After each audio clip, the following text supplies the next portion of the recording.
사도행전 2장 23절부터 있습니다. 그가 하나님의 정하신 뜻과 미리 아신 대로 내어준 바 되었거늘. 이제 이 내용은 이제 베드로가 많은 사람들에게 소리를 높여서 설교하는 내용이에요. 그러니까 2장 14절에 보면 베드로가 열한 사도와 같이 서서 소리를 높여 가로되, 이제 베드로가 설교하는 거예요. 그 내용에 저번에 사도행전 2장 22절에 굉장히 중요한 말씀이 나왔어요. 성경 가운데서도 굉장히 중요한 말씀이고, 스티븐 맥베이도 굉장히 중요하게 생각하는 구절이 사도행전 2장 22절이 이가 세 개죠. 이스라엘 사람들아, 이 말을 들으라. 너희도 아는 바에 하나님께서 나사렛 예수란 말은 별 볼 일 없는 사람이라는 뜻입니다.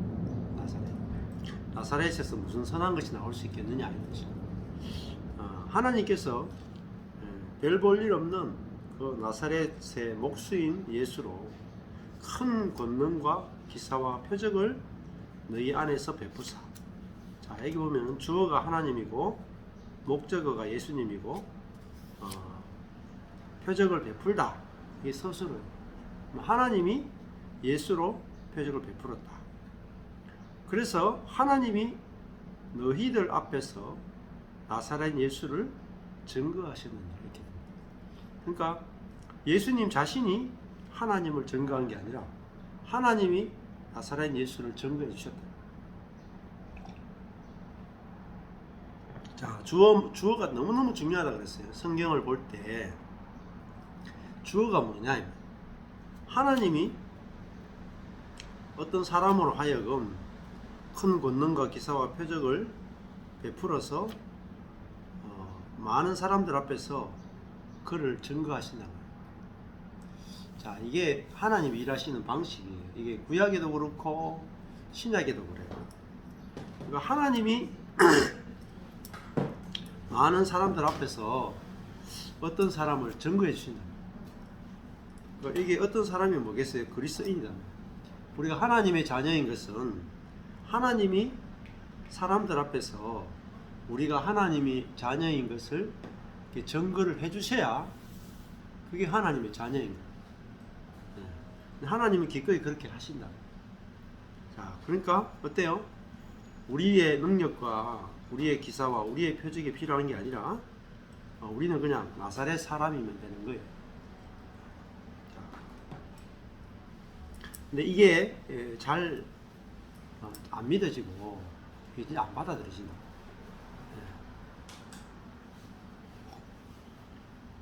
예수님이 큰 권능과 기사와 표적을 행하신 것으로 대부분 알고 있죠.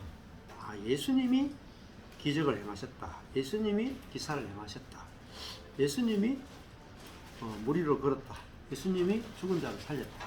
그렇게 설교하고 그렇게 해석하고 그렇게 가르치죠.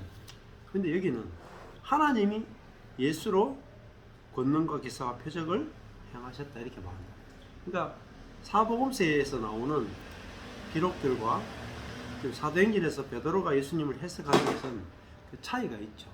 그러니까 진실이 무엇인지를 아는 게 중요하다. 이 진실을 알게 되면 하나님께서 우리도 하나님 우리를 통해서 어떤 일이든지 베풀어서 하나님이 우리를 증거해 줄 수 있단 말이에요. 자, 그러니까 요 말씀 한 말씀이 우리 인생을 완전히 뒤집어 놓는다.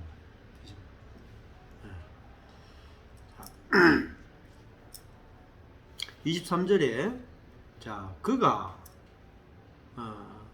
누구냐면은 예수님이죠. 나사렛 예수가 하나님의 정하신 뜻과 하는 말은 결정되어 있는 의지, 결심, 하나님의 결정된 결심과 또 미리 아는 것대로 넘겨준 바 되었다.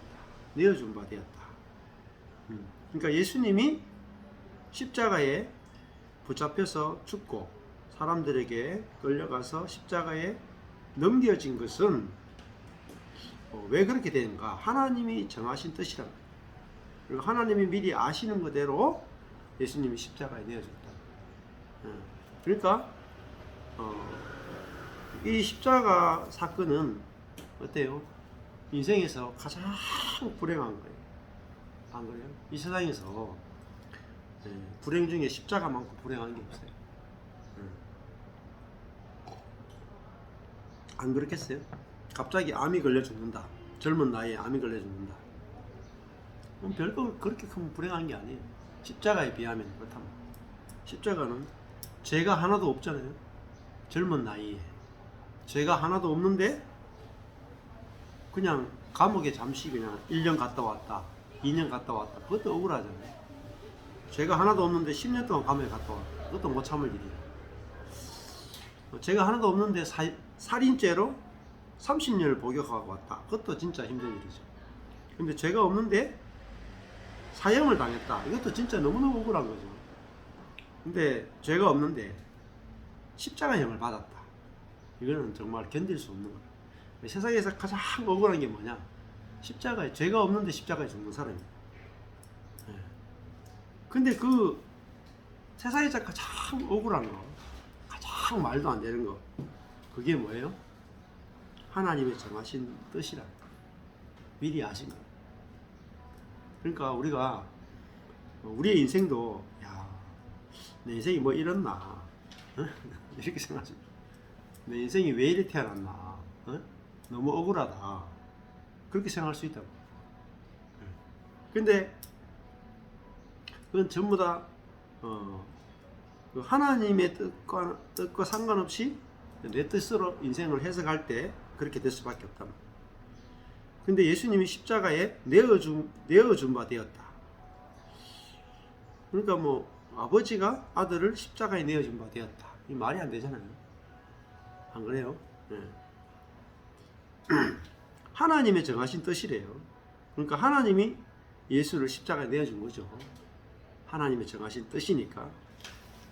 이건 뭐 아버지가 아들을 사랑하는데 아들을 발가벗겨가 십자가에 못 박아 죽이는 이 일에 하나님이 뜻을 정하셨다. 말이 안 되는 것 같죠. 하나님의 사정을 모르니까, 우리는 하나님의 사정을 모르니까, 아버지가 아들을 십자가에 못 박아 죽이는 그 사정을 모르니까 이해가 안 되는 거죠.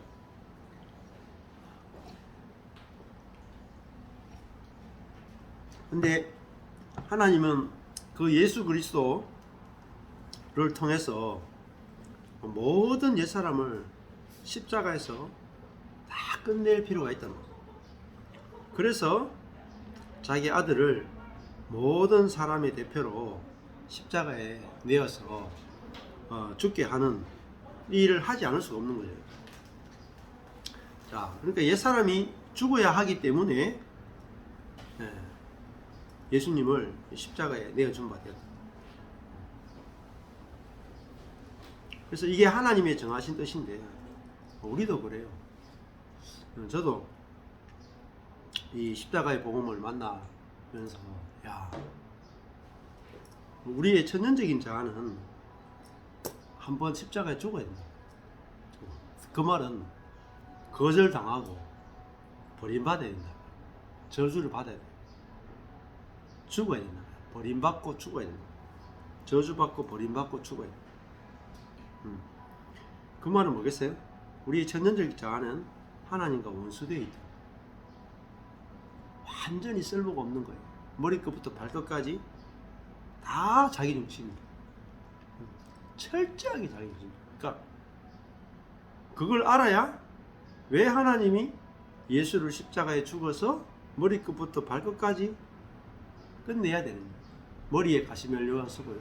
발에는 못이 박히잖아요. 머리부터 발끝까지 철저하게 죽이셨다. 왜 그러냐면 옛사람은 변화시킬 수 없는 사람. 그러니까 그 말은 우리의 천연적인 생각, 천연적인 감정, 천연적인 의지, 천연적인 모든 것들은 반드시 죽음을 통과해요. 근데 우리는 그렇지 않죠. 악한 것들만, 우리가 보통 교회에 올 때는 악한 것들만 회개하면 된다. 죄만 회개하면 된다. 이렇게 알았죠. 그러니까 교회가 죄는 회개했는데 선은 남겨뒀다. 예. 하나님처럼 높아지려고 싶은 것도 남겨뒀다. 자기중심적인 것도 다 남겨둔 거예요. 그래서 지금 예수님이 오신 다음에 2000년이 지났지만 교회는 여전히 세상을 이기지도 못하고 사단을 이기지 못하고 자기를 이기지도 못하는 이런 상황이 너무나 많이 노출되어 있는 거죠. 왜냐하면 복음이 정확하게 안 들려졌습니다. 십자가가 무엇인지, 십자가의 비밀이 깊이 있게 계시가 안 됐다. 예수님이 십자가에 죽으시는 것은 하나님의 결정되어 있는 의지고 결심이고 뜻이다. 그래서 이제 노아 홍수도 타락한 인류는 물로 다 쓸어버려야 된다.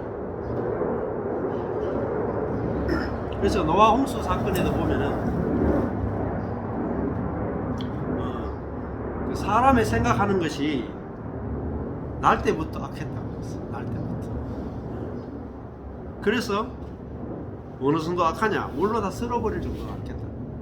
그 말은 노아 홍수 당시만 그렇다는 게 아니라 지금도 그렇다는 거예요.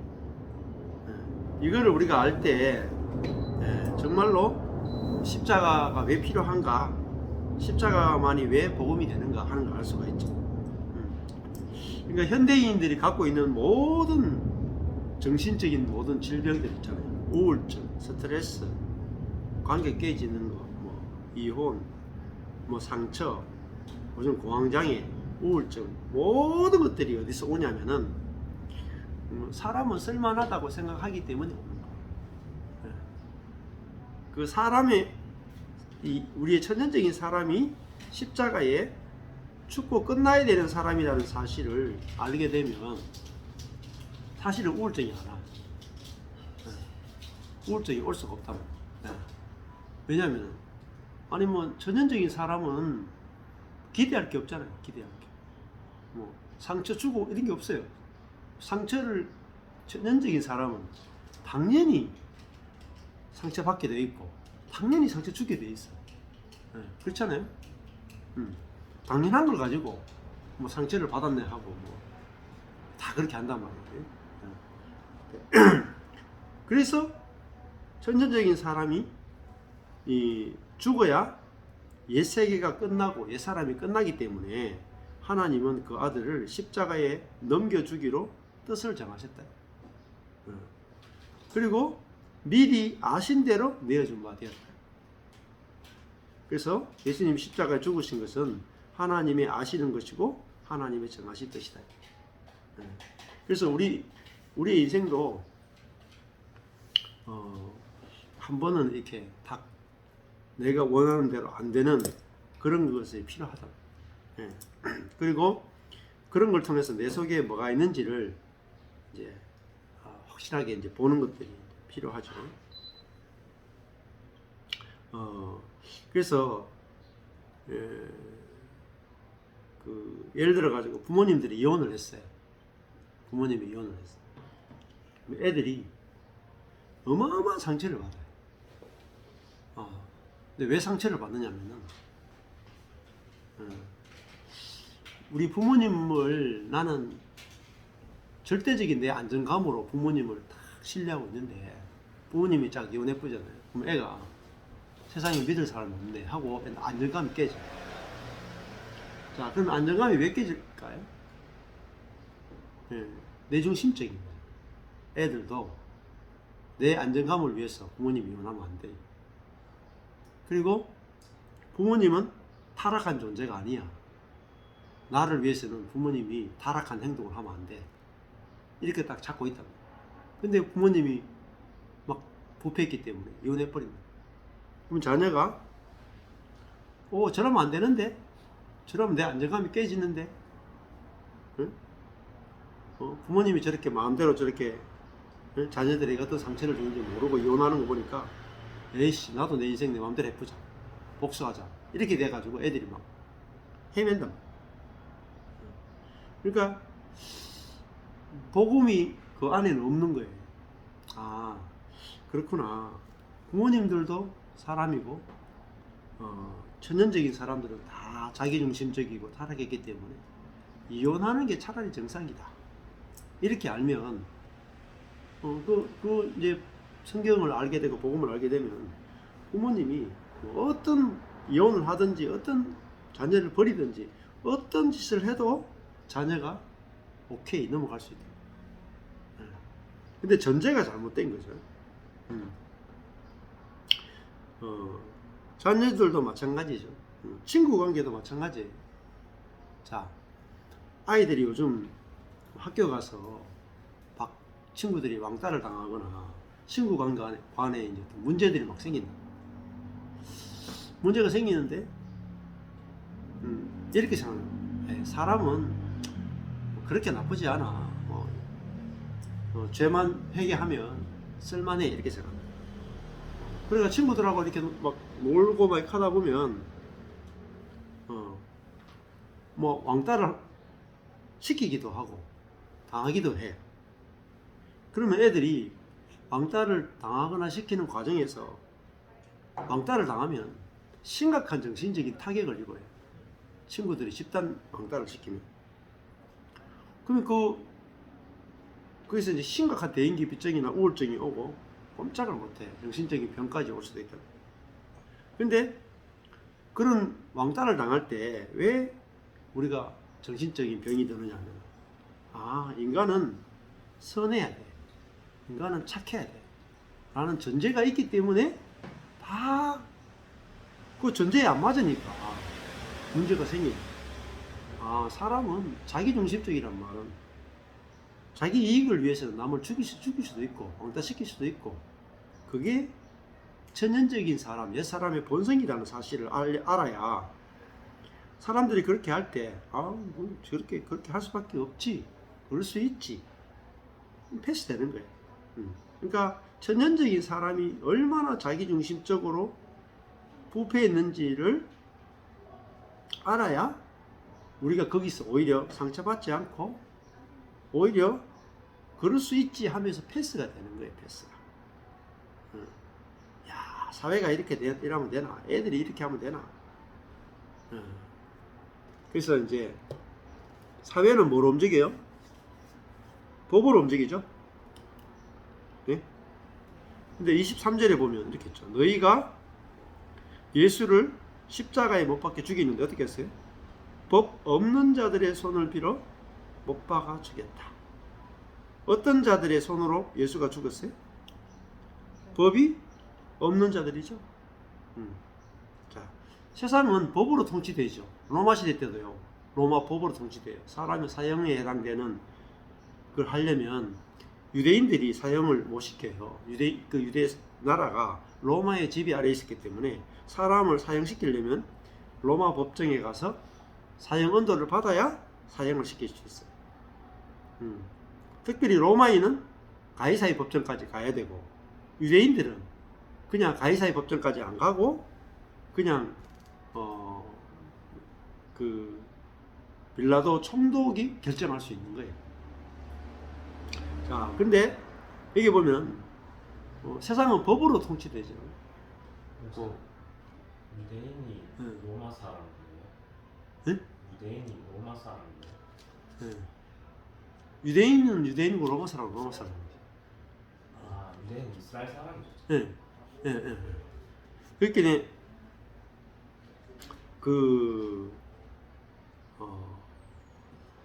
이 세상이 돌아가는 게 대한민국도 법치국가라니까. 법으로 다 통치되죠. 그 말은 뭐겠어요? 사람은 법을 지킬 수 있다라는 전제를 가는 거예요. 그죠? 사람은 법을 지킬 수 있다. 그래서 그 법대로 세상이 통치가 되면 문제가 없고 잘 돌아간다고 생각하는 거예요. 그 말은 사람은 법을 지킬 능력이 충분하다 이렇게 전제를 까는 거죠. 근데 실제로 사람이 법대로 할 수 있느냐? 여기 보니까 예수님이 법 없는 자들의 손에 의해서 못 박힘을 당해서 죽었다. 평소 때는 사람은 법을 지키죠. 그죠? 근데 위급한 상황이 되면요, 무법천지가 돼요. 자기가 어느 정도 선까지는 법을 지켜요. 근데 어느 선을 넘어가면 법을 안 지킵니다. 예를 들어 볼까요? 뭐 예를 들면은 지금 윤석열 대통령도 다 이게 검사 출신이잖아요. 근데 막 죄인들을 막 잡아가지고 재판 언도하는 그런 검사 출신이란 말이에요. 근데 뭐 자기 아내가 그 가짜로 허위 이력서를 내 가지고 이렇게 막 학교에 들어가고 뭐 이렇게 했는데 다 알고 있잖아. 본인 알고 있는데 기소 안 하잖아. 그죠? 네. 아니 다른 사람이 그랬다 하면 기소했을 거라고, 자기가 잡았어. 근데 마누라니까 공소시효를 넘길 때까지 이야기 안 하는 거죠. 왜 그럴까요? 내 마누라가 거짓 이력서를 가지고 교수가 되고 이렇게 하는 과정을 자기가 기소해 가지고 하면 뭐가 되겠어요? 자기가 검사 짓을 못 하는 거예요. 옷 벗어야 되는 거예요. 그러니까 자기 가족은 법을 안 들이대, 남은 법을 들이대. 그러니까 사람이 법을 지켜야 안 지켜요? 안 지킵니다. 안 지켜. 그러니까 평소 때는 자기가 유리하기 때문에 법을 지켜요. 그죠? 자, 우리가 평소 때 내가 유리하니까 법을 지키죠. 내가 감옥에 안 가려고 다 법대로 산단 말이야. 근데 내가 법을 지켜가지고 도저히 못 살 상황이 생겨. 그러면 이제 고민이 많아요. 고민이.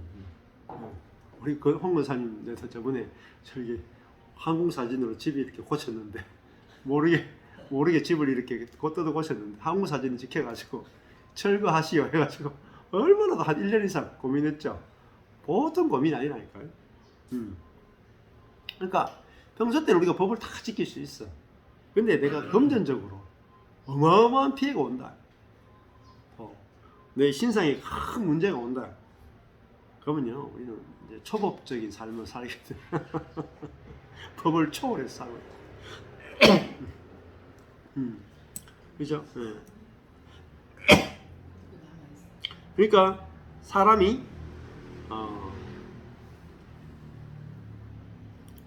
이렇게 타락해 있단 말입니다. 전형적인 사람은.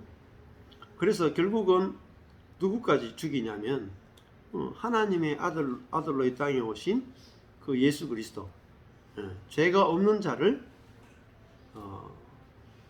자기들을 위해서 예수를 십자가에 못 박아 죽인다. 여기까지 할 수 있는 게 뭐냐? 옛사람이다. 내 이익이 걸리면 이 옛사람은 자기 중심이니까 금방 탁 돌아섭니다. 자기 뜻에 딱 걸리면 돌아서요. 자기 이익에 걸리면 탁 돌아서. 이게 옛사람. 그러면 이 옛사람을 통해서는 하나님의 생명이 표현될 수가 없어요. 하나님의 형상이 표현될 수 없고 하나님의 성품이 나타날 수가 없어요. 그러니까 하나님이 사람을 통해서 하나님 자신을 표현하고 나타내기 원하지만은 옛사람은 하나님을 표현하는 도구가 아니고 사단을 표현하는 불의의 병기로밖에 쓸 수가 없어요. 그래서 하나님도 옛사람은 반드시 십자가에서 다 끝내야 됩니다. 그래야 하나님이 사람을 통해서 자신의 모든 영광과 생명과 성품을 다 드러낼 수 있기 때문에 하나님의 소원도 옛사람을 끝내는 거예요. 그래서 예수 그리스도를 십자가에 못 박아 죽이도록 내어준 바 되었다. 그것은 옛사람을 끝내기 위해서요. 하나님을 표현할 수 없고 사단을 표현하는 그 사람을 끝내고 이제 하나님을 표현할 수 있는 사람으로 새롭게 창조하기 위해서 반드시 죽어야 됐다. 그래서 우리도 어디서 가야 되냐면은 나는 죽어야 되는 존재구나가 와야 돼. 나는 고쳐야 되는 인간이다가 아니고 죽어야 되는 존재구나 하는 그것이 한번 내게 확실하게 와야 돼. 그게 예수와 함께 죽는 거예요. 그게 돼야 비로소 내 자신으로부터 해방이 돼요. 내가 내 전형적인 생각, 전형적인 감정, 전형적인 의지, 부모로부터 태어난 자기중심적이고 하나님처럼 되고 싶어하는 자기를 신뢰하는 그 전형적인 자아가 이걸로는 답이 없구나, 죽어야 마땅하구나 이해해야 그 내 자아에서 해방되고 예수로 사는 삶이 좋아 보인다. 자, 이게 아주 중요한 포인트가 되는 거예요. 24절에 보면은 하나님께서 사망의 고통을 풀어서 사망의 고통할 때 고통이 이제 해산의 고통, 오디입니다. 해산의 고통. 사망의 고통을 풀어 해방시켜 살리셨다. 예수님이 십자가에 죽었지만은 그 사망에서 해방시켜서 그를 아니스테미 일어나게 하셨다. 그를 부활시키셨다. 그래서 이제 그 옛 사람으로 사는 게 아니라 새 생명으로 살도록 하셨다. 이는 그가 사망에게 붙잡혀 있을 수 없었어요. 이거는 체포하다. 체포당해서 사망에 매여 있을 수 없었기 때문이다. 이렇게 말씀해요. 25절에 다윗이 그리스도를 가리켜 가로되, 그 다윗이 시편의 16편 8절에서 11절이잖아요. 거기 보니까 다윗이 어제 우리 진경지가 그런 고백을 했잖아요. 어떤 목사님에게 물어봤다 그러잖아요. 내가 항상 내 앞에 계신 주님을 배웠으며 나로 요동치 않게 하기 위하여 그가 내 우편에 계시도다. 여기 보면은 내가 항상 내 앞에 계신 주다. 이거는 하나님이죠. 내가 항상 내 앞에 계신 주를 미리 보았다. 10편, 16편 8절에서 11절. 내가 항상 내 앞에 계신 주를 배웠습니다. 그분이 나를 흔들리지 않게 하기 위해서, 요동치 않게 하기 위해서 어디 계시냐면은 내 오른편에 계시다. 오른편에 계신다는 말은 함께 계시고 또 통치하신다 이 말. 오른쪽이 통치자예요. 이러므로 내 마음이 기뻐하였고 내 입술도 즐거워했다. 하나님 어디 계시냐? 항상 내 앞에 계신 주를 봐왔단 말이에요. 다윗은. 그러니까 보통 사람이 항상 내 앞에 계신 주를 보지 않죠. 하나님은 안 보고 그냥 자기로 살잖아요. 근데 다윗은 항상 자기 앞에 계신 주님을 봤단 말이에요. 그리고 그가 자기 우편에 계시는 걸 봤다. 그러니까 자기가 요동치 않게 되었다. 자, 그래서 어떤 요동할 만한 일이 왔는데 또 불구하고 요동치 않게 되고, 26절에 내 마음이 기뻐하였고 내 입술도 즐거워했으며 육체는 희망에 거하리니, 사르크스가 그죠? 희망에 거한단 말이에요. 그 희망에 장막을 치다라는 이제 카타스케노, 희망에 거한다는 말은 내 육체는 희망에 장막을 친다. 근데 그 말은 뭐겠어요? 이 사르크스라는 것은 뭐예요? 사르크스가 소망이 있단 말이에요. 그 말은 뭐겠어요? 사르크스는 하나님께 지배를 받지 않고 늘 죄의 지배를 받는, 자기를 신뢰하는, 이것이 육이거든요. 자기를 신뢰하는. 근데 자기를 신뢰하는 게 죄예요. 근데 이 육체가 소망이 없잖아요. 항상 자기를 신뢰하니까 항상 죄에 빠지거든요. 근데 이 육체가 희망에 거한대요. 왜냐하면 이 육체를 이제 주님이 다스려 주신다. 이는 왜냐하면 육체가 왜 희망에 거할 수 있느냐면은 이는 내 영혼, 여기는 푸시케예요. 혼이에요.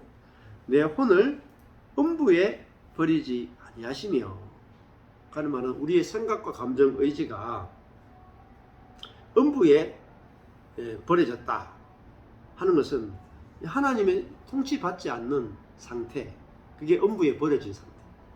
하나님께 전혀 생각과 감정, 의지가 통치받지 않고 음부라는 말은 사단에게, 멸망에게 지배당하고 있단 말이에요.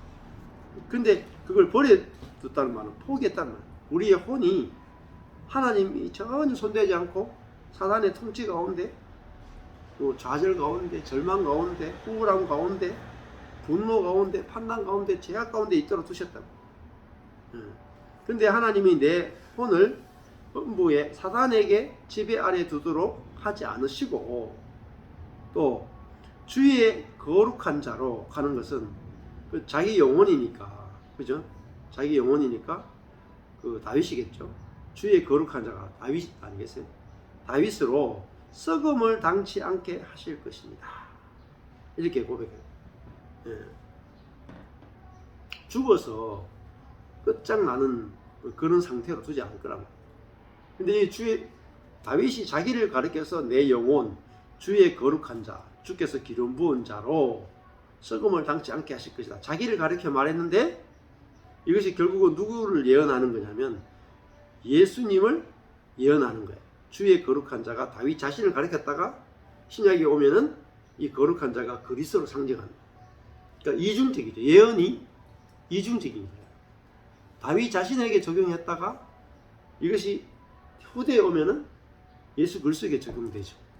그러니까 예언이라 하는 것이 이렇게 한 번만 적용되는 게 아니에요. 몇 겹에 걸쳐서 적용될 수 있어요. 자,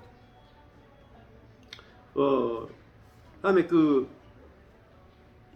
육체, 아까 전에 26절에 육체가 희망에 거한다 하는 것은, 육체가 희망에 거하는 것은 육체가 이제 하나님의 통치를 받는 육이 되는 거예요. 또 육체를 또 다르게 말하면은 또 생각, 감정, 의지, 혼이라고 볼 수도 있어요. 혼은 이 혼이 어떤 혼이냐면은 몸의 음부의 지배를 받는 혼이에요. 그러니까 음부의 지배를 받는 혼이 소망이 없잖아요.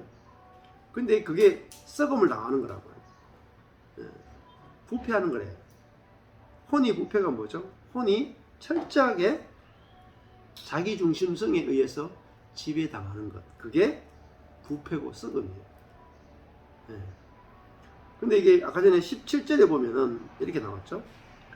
하나님이 가라사대 말세에 내가 내 영으로 모든 무엇에 부어져요? 육체, 사르크스에 성령을 부어준다.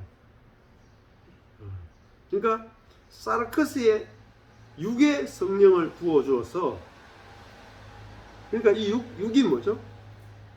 소망을 가질 수 있게 됐다. 그게 다시 이 육이 성령이 다스리게 된단 말이에요.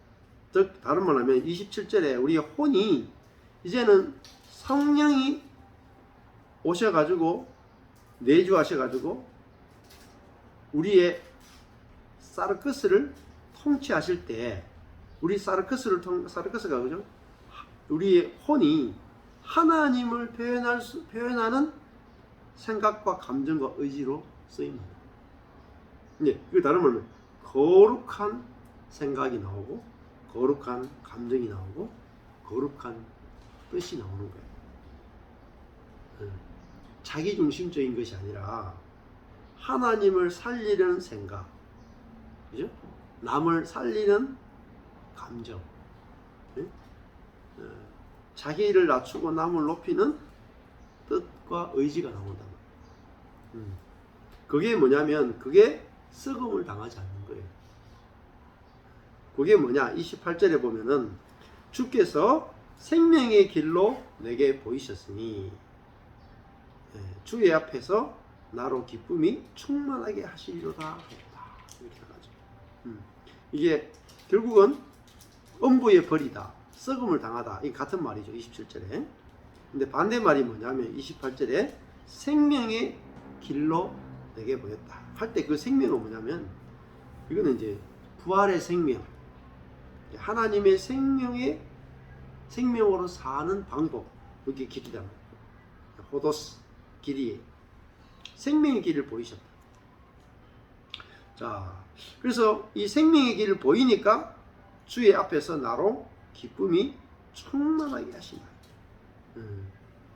자, 그러니까 다른 말하면 다윗이 그 요동할 일이 있단 말입니다. 25절에 보면 나로 요동치 않게 하기 위해서 요동할 일이 있고 27절에 내 그러면 요동하는 일이 생기면 그죠? 육체가 막 발동이 되고 그 육은 막 걱정하고 근심하고 염려하고 또 판단하고 정죄하고 이런 일이 막 일어나잖아요. 그러면 27절 가니까 우리 혼이 막 음부에 빠져. 그리고 온갖 부정적이고 부패하게 다 나와. 그런데 그 상황에서 28절에 생명의 길을 내게 보이셨다.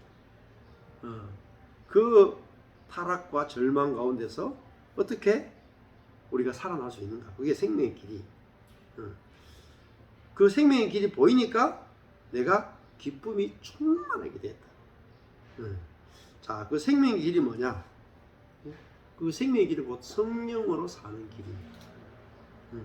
우리에게 성령을 주어서 성령으로 살게 되면 우리의 육이 거룩해지고 우리의 혼이 하나님의 생명으로 통치되어서 하나님의 생각과 감정과 의지로 우리가 쓰임 받을 수 있는 그 길이 열렸다. 그게 바로 생명의 길이라고 할 수 있어요. 자, 그래서 그 뒤에도 뭐 같은 내용이에요. 29절에서 33절도 결국은 33절에 가보면 그렇게 말하죠. 하나님이 오른손으로 예수를 높이시니 그가 약속하신 성령을 아버지께 받았어. 오른손으로 높였다는 말은 승천하셨다는, 하늘에 들어가셨다는 말. 그리고 그가 약속하신 성령을, 그러니까 여기 오죠, 새 언약이죠. 약속하신, 아버지가 약속하신 성령을 아버지께 받았어. 너희가 보고 듣는 이것을 부어주셨다. 지금 뭐하고 있어요? 이 120명이 사도행전 2장에서 성령을 받아서 그죠? 다른 나라 방언으로 말하면서 복음을 증거하는 이 일이 일어났는데 이것이 뭘 의미하겠어요? 그러면 누가 성령을 보내줬다 그래요? 33절에 예수가 성령을 아버지께 받아서 우리에게 이것을 부어주셨다. 그러면 지금 제자들이 성령을 예수로부터 받았죠? 그죠? 그 말은 뭐겠어요? 예수로부터 받았다는 게 뭐겠어요? 지금 유대인들은 예수님이 십자가에 죽고 끝났다고 알고 있죠? 그렇잖아요? 그것밖에 몰라 아직. 예수님이 십자가에 못 박혀 죽었다. 이거 유대인들이 다 아는 사실이라. 근데 예수님이 부활한 것도 모르죠? 예수님이 승천한 것도 모르죠? 그 상태에서 지금 오순절에 제자들이 성령으로 충만해 가지고 그 로마에서 흩어진 사람들이 몰려왔을 때 그들에게 그 사람들의 언어로 복음을 전하게 됐다. 그걸 통해서 뭘 말해주고 있는 거예요? 제자들이 성령으로 다른 사람, 태어나지도 않은 사람들의 말로, 처음 말하는 말로 그들에게 복음을 전하는 이 사건을 통해서 뭘 증거하는 거예요? 예수가 죽었는데 죽었다 하는 게 뭐겠어요? 예수님이 십자가에 죽었다, 이게 뭘 의미해요? 원인 위에 자아를 대신해서 그런 뜻이 아니라 예수님이 십자가에 죽었다 하는 것은 유대인들에게 뭘 의미하겠어요? 가짜란 말이에요. 가짜. 그렇잖아요. 선지자가 와서 나무에 달려 죽었다 하는 게 뭐겠어요? 그것도 로마 이방인들, 더러운 이방인들에게 이방인의 손에 의해서 나무에 달려가지고 저주를 받고 죽었다. 그러면 예수는 뭐죠? 하나님 보내신 선지자가 아니다라는 증거라. 그러면 보세요. 예수가 부활하지 않으면 어떻게 돼요? 예? 예수는 가짜가 되죠? 가짜 선지자가 된다고. 근데 예수가 부활했다는 것을 모르잖아요. 제자들만 봤잖아요. 그죠? 40일 동안 제자들만 봤어요. 그리고 승천했어요. 다른 사람도 예수가 부활한지도 모르죠. 그러니까 예수는 십자가 죽고 저주받아서 가짜 선지자로 증명됐고 끝났죠. 끝난 사건이라. 근데 이제 오순절에 제자들이 120명이 성령을 받아서 처음 말하는 방언으로 복음을 전하는데 이런 일이 어떻게 일어나는가 다 놀라죠. 놀랄 때 뭐라 그래요? 하나님이 예수를 죽은 자 가운데서 부활시켜서 어떻게 돼요? 오른손으로 하나님이 오른손으로 예수를 높여서 그죠? 승천해서 예수가 아버지에게 성령을 받았어. 약속한 성령을 아버지께 받았어. 우리에게 성령을 부어줬단 말이야. 그러면 제자들이 성령을 받아서 성령으로 말하는 것은 예수님이 승천했다라고 하는 증거가 되고 예수님이 제자들에게 성령을 보냈다라는 증거가 되는 거예요. 그래서 오순절 성령 사건은 굉장히 중요한 거예요. 예수가 가짜 선지자가 아니라 참 선지자고 참 메시아고 그분이 부활했고 승천했고 아버지께 성령을 받아서 하늘 보좌에서 우리에게 성령을 보내신 진짜 메시아라고 하는 증거는 제자들이 성령을 받아서 그 성령으로 증거하지 않으면 예수는 가짜 메시아로 그냥 남아있는 거예요. 논리를 알겠어요? 논리. 성경이 왜 말하고자 하는 이유를 chắc 알아야 돼요. 그래야 나중에 여러분들이 누가 와서 무슨 말을 해도 사도행전에서 이런 논리로 우리에게 복음을 전해주고 있구나. 이걸 알고 있어야 된다. 그러니까 성경을 모르니까 신천지가 오면 신천지한테 갔다가 JMS 오면 JMS 갔다가 하나님의 교회 오면 20만 명씩 빠져나간다. 한국 교회 성도들이 응? 응? 박대선이가 오면 20만 명. 한농 복구에 와도 신옥주가 와도 10만 명.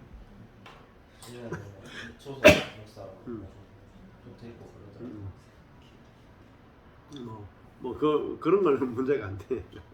근데 말도 안 되는 이단들에게 20만 명씩 빠져나간다. 한국 교회 안에서.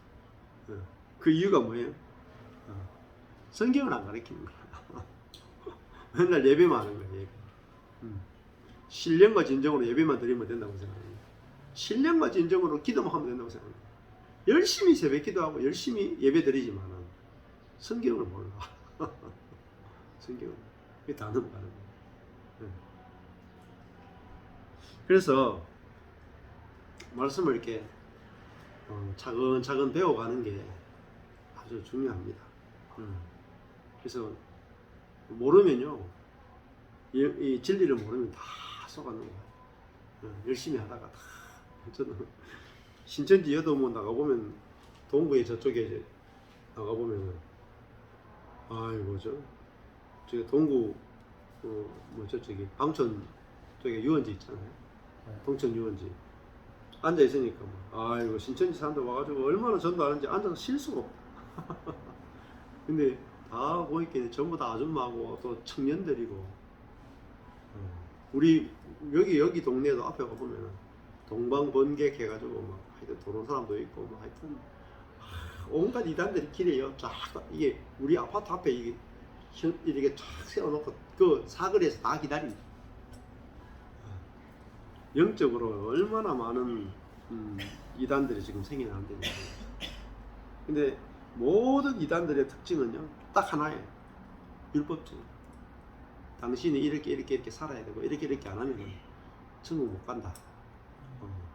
그러니까 우리의 행위로 천국 간다라고 다 유혹하는 거예요. 그러니까 다 그 협박 앞에서 다 넘어가는 거죠. 성경을 모른다 말이에요. 수십 년 배워도 잘 모른다. 자, 그래서 지금 성령이 오는 사건이 왜 중요한가? 제자들에게 지금 사도행전에서 제자들이 120명이 아버지가 약속하신 성령을 받는 사건은 예수 그리스도가 부활해서 하늘에 올라가서 예수님이 참 하나님의 아들이고 참 하나님이 약속하신 메시아고 그분이 하나님께 온전히 인정받은 참 사람이라는 게 인정이 됐다는 증거예요. 그래서 여기 보면 예수가 약속하신 성령을 아버지께 받았어. 너희 보고 듣는 이 성령을 부어주셨다. 이 주어가 누구예요? 여기서는 그가, 예수가 약속하신 성령을 받아서 부어주셨다. 그러니까 우리가 성령을 받는 것은 예수가 우리에게 성령을 부어주는 거예요. 이렇게 성경을요 이렇게 한 절 한 절 구체적으로 보는 게 되게 중요해요. 그래야 나중에 무슨 말이 나오든지 무슨 이야기가 나오든지 안 속아 넘어가는 거예요. 정확하게 보는 거죠. 자, 그래서 그러면 제자들이 지금 성령을 받아서 이렇게 복음을 전하는 이 사건, 제자들이 제자들 생각해 보세요. 제자들 어땠을까요? 예수님이 십자가에 탁 죽을 때 제자들도 어때요? 예수님이 진짜 메시아가 아니었구나 하고 다 도망갔단 말이에요. 그러니까 왜냐하면 예수님이 십자가에 죽어버렸으니까 십자가에 죽은 사람이 어떻게 메시아가 될 수가 있어. 그리고 저주받았잖아요. 그리고 실제로 이스라엘 백성들은 구출도 못 했잖아요. 모세처럼 구출. 로마로부터 해방을 못 시켰잖아요. 모세는 애국으로부터 이스라엘 백성을 해방시켰는데 예수는 와가지고 로마로부터 유대인들을 해방을 못 시켰잖아. 해방시킨 게 아니고 죽었잖아. 그러니까 예수가 유대인들에게 참 메시아일 수가 없지. 그래서 지금도 유대인들은 예수가 메시아라고 안 믿는 거라. 왜? 로마로부터 해방도 못 시켰는데 그게 무슨 메시아냐. 그리고 그러니까 예수님의 제자들도 예수님이 십자가 죽을 때 우리가 잘못 알았구나. 예수는 가짜였구나 하고 죽었다는 거예요. 도망갔단 말이에요. 근데 그 예수님이 십자가에 죽을 때 예수가 우리가 잘못 알았구나 하고 도망갔는데 만약에 예수님이 부활 안 했단 말이에요. 예? 부활 안 했어. 그러면 제자들이 십자가에 달려 죽은 예수를 예수님이 진짜 메시아였어 이렇게 생각을 바꿀 수 있겠냐 말이야. 잘 생각해봐야 돼. 이런 것들이 아주 중요해요.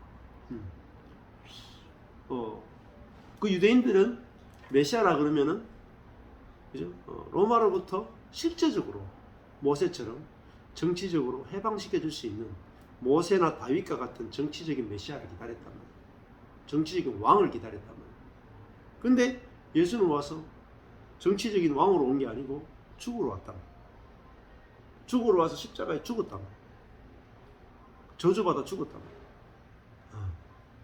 근데 그러니까 제자들도 다 도망갔는데 제자들이 예수님이 그러면 죽고 끝났어. 십자가 죽고 끝났어. 근데 한참 있다가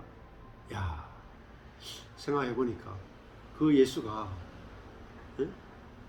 진짜 메시아였네. 십자가에 죽었지만은 야, 우리를 위해서 죽은 게 아닐까? 그 예수가? 응? 우리를 포함해서 죽은 게 아닐까? 야, 그 예수님의 죽음이 정치적인 메시아는 아니었지만은 진짜 우리를 포함해서 죽었구나, 이렇게 이제 깨달을 수 있었겠냐는 거죠. 아니, 그건 불가능해요. 그러니까 예수님이 제자들이 예수님에 대해서 새롭게 알게 된 것이 예수님이 죽었다가 3일 만에 부활하셨거든요. 그죠? 3일 만에 부활했을 때 제자들이 무슨 생각했겠어요?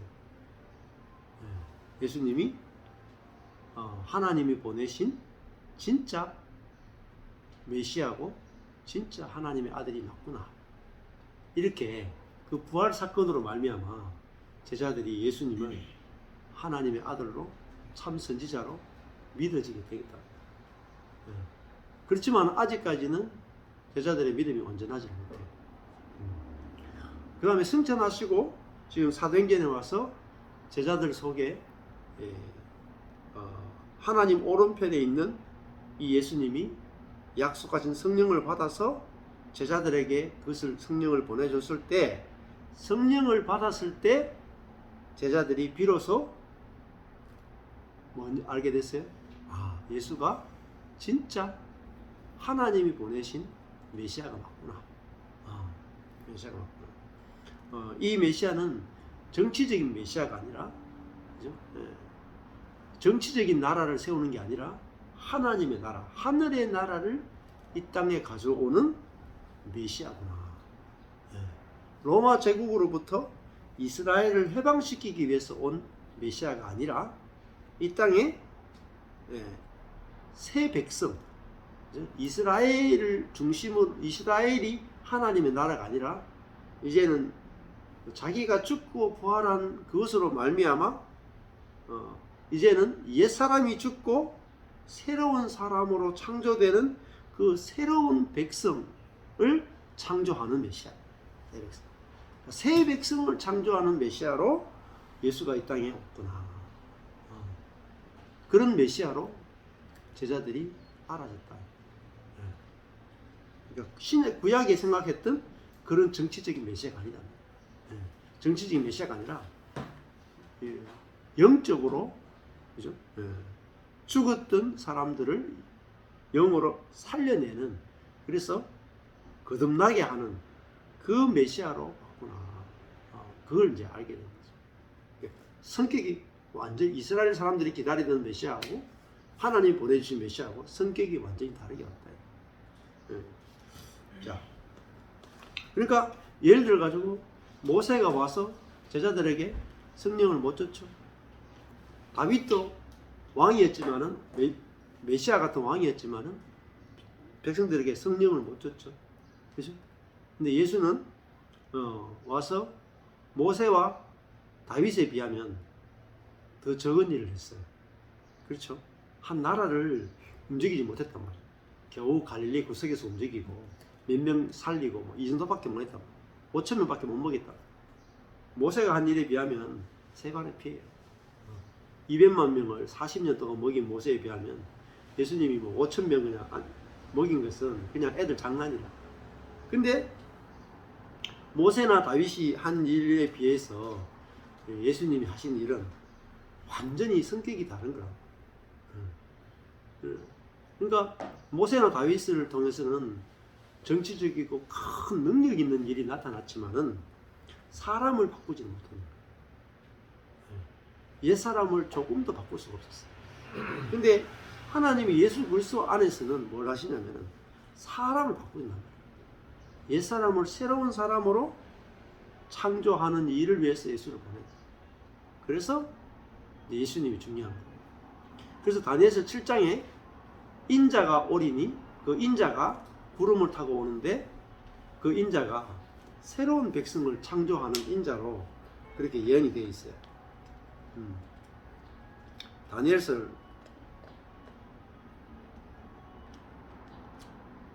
7장에 보면은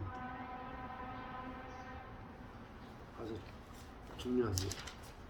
어떤 메시아가 올 것이라고 예언되어 있냐면은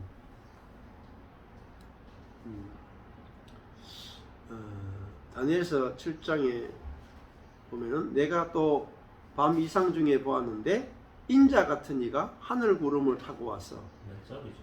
7장 13절에 나와요. 항상 계신 자에게 나와 그 앞에 인도되네. 그에게 권세와 영광과 나라를 주고 모든 백성과 나라들과 각 방언하는 자로 그를 섬기게 하였으니. 자, 여기 보면은 뭐라고 되어 있어요? 그 인자 같은 이가 구름을 타고 와서 항상 계신 아버지 앞에 인도됐는데 그에게 뭐가 주어지냐면 권세가 주어지고 영광이 주어지고 나라가 주어지고 모든 백성과 나라들과 각 방언하는 자로 그를 섬기겠다. 이 말은 뭐겠어요? 새로운 모든 백성과 나라들과 각 방언하는 자가 뭐겠어요? 그게 이스라엘이 아니죠. 그죠? 그러니까 인자 같은 이가 오는데 이스라엘을 통치하는 메시아로 오는 게 아니고 모든 백성과 나라들과 각 방언하는 자들을 통치하게 할 때라. 이건 뭐죠? 새 백성을 만들어서 통치하는 메시아.